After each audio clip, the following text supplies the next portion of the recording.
ছোটকাল থেকে ওই কথাই বলেছে সবাই। আসলে বাপের মতো দেখতে হয়েছে।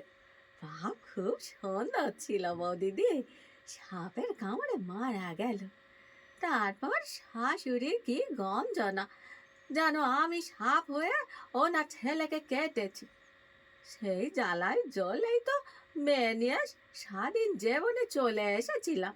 বলি পরের দরে খেটেই খাবো, তাতে যদি তোমাদের মুখ উজ্জ্বল হয়। তা সেই মানুষটাকে তো কেউ দেখেনি বৌদিদি, তাই আমায় সবাই এই বলে ঠাট্টা করে যে বাবুদের মেয়ে চুরি করে নিয়ে এসেছিস। সুমিত্রা একটু হেসে বলে, আমারও তো তাই মনে হচ্ছে গো। এতদিন কাজ করে গেলে তোমার যে এমন একটি মেয়ে আছে তা তো কই দেখিনি।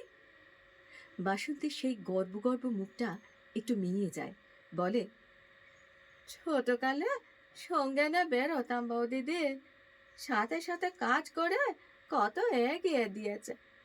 ডাগর হয়ে আসতো আর বেরোতে চাইতুনি।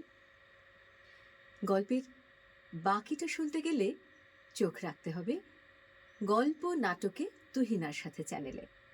আসছে আশাপূর্ণা দেবীর গল্প ইজ্জত।